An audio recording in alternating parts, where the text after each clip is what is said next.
Hello and welcome back to this damn full idealistic crusade. This video is a short little review and overview of this wonderful trade paperback of Phantom Comics from Moonstone Books. This is the trade paperback The Ghost Who Walks, which actually combines the three original standalone stories they had done when, I think is when they first got the Phantom license in the early 2000s. Now, Moonstone did a whole variety of books and comics surrounding The Ghost Who Walks while they had the rights, which I think have now sort of kind of gone over to Dynamite, but they did a lot of interesting things. They did do a main series of comics which ran I think about about 25 to 30 issues, and then they did some other sort of mini runs and things. But if you want to find a good starting point to get a sort of feel for what Moonstone would do with the character, I think these three books are a wonderful start. You can still get the original three books separately, and you do have to sort of track them down online, but they pop up at decent prices. But I did want to try and find them in the collected volume, which unfortunately, despite going through a couple print runs, is a bit harder to find and can get very expensive. And that's unfortunately kind of the case with a lot of the trades and collected versions of the Moonstone Phantom comics, because they no longer have the rights and things. The copies that are out there have kind of dried up, and for those of us Phantom fans here in the U.S., we don't have a lot of U.S. materials to enjoy about the character. All the focus is still primarily in Sweden and Europe and Australia, so most newer Phantom materials we would have to import. But this is a really nice trade if you manage to find it.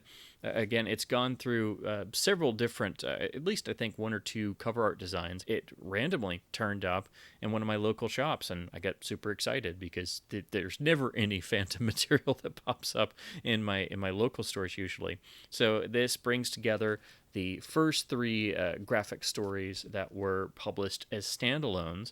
It's in the same sort of style as other Moonstone comics, but what's great about this is it does give us a little introduction page, and then each of the stories has an entire page write-up by the original author, sort of reflecting back on it. So you do get a little bit of bonus material. Now, the first story is entitled The SINGH WEB and deals with the SINGH Brotherhood, which is the Phantom's sort of mortal nemesis, the band of pirates that have run for centuries.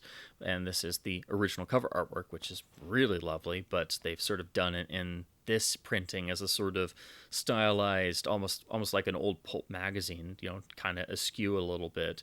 And then each of these opens with a little recap of the origin of the Phantom, or at least this one does.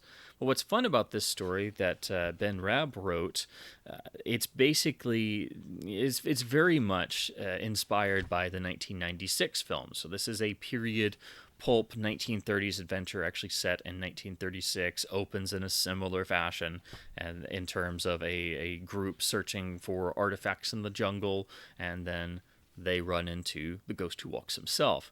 The artwork is really nice, but it definitely takes off once we get to the city, and we have a whole lot of a great feeling of what you get in the 1996 film. We, of course, also get a nice feisty heroine and a sort of chase after a mystical artifact that was originally guarded by the Shaolin monks, who are also a participant in this. So it definitely has the requisite necessary pulpy flavor, nice bits of action, and definitely has the feel and the flavor of the 1996 film, except we're no longer dealing with the skulls of Tuganda. But it definitely has that pulp, very serial type atmosphere, and it's just a fun little read. And then, of course, concludes with the author writing an article reflecting on, or at least a page reflecting on, the story and his love of the 96 film. The second book is entitled The Treasures of Bangalla. This is a little bit more traditional, and it was written actually by Ron Goulart, who wrote a good number of the Avon Phantom books in the 70s that I've been reading and reviewing and really enjoying. So this has a nice pulp flavor, but has a bit more of a modern art style to it in terms of comparing to the opening story that's a period tale. But it actually, in this story, it involves Diana, the wife of the Phantom, and it actually takes place mostly in London, so there's a little bit of globetrotting, as in most great Phantom tales. But you get wonderful Phantom moments, especially I love when the punch with the skull ring actually comes out of the panel. But this is just a really nice, solid Phantom adventure with some nice artwork, and it's nice to see the Phantom get out and about and actually see the family of the Phantom involved in the tale as well. And also very interesting to see Ron Goulart return to the character, and also to see his little write-up and thoughts about coming back to the character all these decades later after writing some of the 70s, or at least most of the 70s Avon novels. And then the third tale is The Ghost Killer, which is another sort of modern Phantom tale, but in this one there's even more about the family of the Phantom, and Diana gets to actually have an active role in the story and is wonderfully not the damsel in distress. It's always wonderful when she gets to act like herself and actually get involved in the action and be realistic. She is the wife of the Phantom and so can hold her own when necessary. But there's also, again, wonderful Phantom reveal moments. This, I think, is...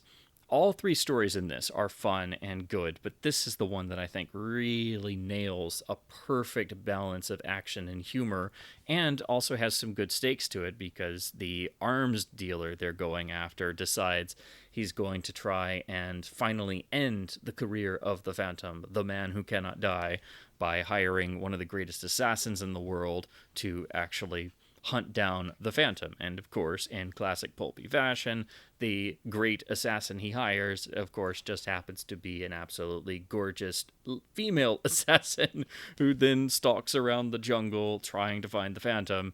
And Diana works the case from other ends and gets further involved, kind of in over her head a little bit, but also able to hold her own in the wonderful finale, which is a fiery climax, and Diana gets to get the last word in, which is beautifully done.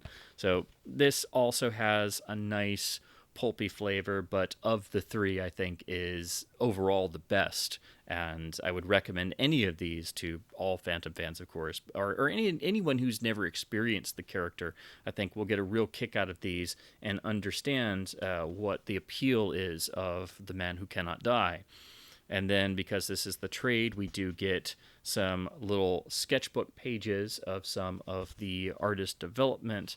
So that's the little bonus section you get, which actually is, a nice amount. And then we also get a wonderful cover gallery, which has these beautiful alternative covers used on some of the other printings of these. And I really love what Moonstone did with their cover art designs at this time. Some of them have this sort of... I guess maybe a little tinge of a feeling of being airbrushed almost, but that gives them a certain timeless quality, I think. I really love all of their cover art designs, even when they're simple or they're more old-fashioned like you have here with the Phantom and his dual 45s, or this beautiful very pulp book cover type painted piece of artwork, and then the last page with an ad for Moonstone's website at the time.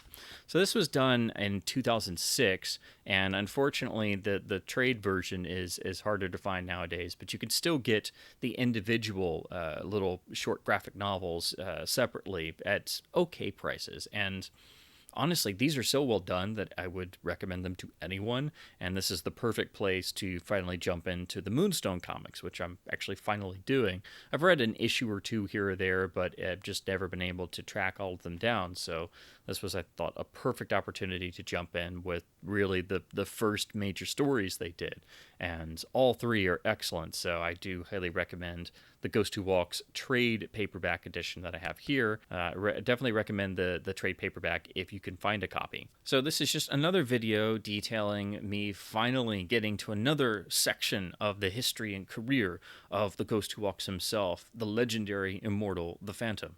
a character I've been obsessed with ever since I was a little kid, particularly once the 1996 film came out, but a character that unfortunately doesn't have a giant foothold here in the US anymore. So it's very much a matter of tracking down all the various comics and stories that have been printed over the years, and the Moonstone books and comics are a really wonderful thing to collect because they're still relatively available if you're going to go on eBay or look around online or search your local shops.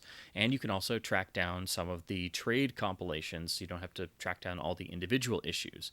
And this one, I think, is the perfect starting point because these 3 books were really 3 of the first Phantom stories they published, and they have such a wonderful spirit and knowledge of the character. They feel perfectly grounded in the world of the Phantom that I think they would be a great start for anyone looking to know more about the Ghost Who Walks. So, as always, I hope my babblings about the Phantom and comics and books and book collecting have been at least somewhat fun and informative. Please do keep supporting your local independent bookstores and comic stores. Keep reading, and happy phantoming. And as always, thank you ever so much for watching.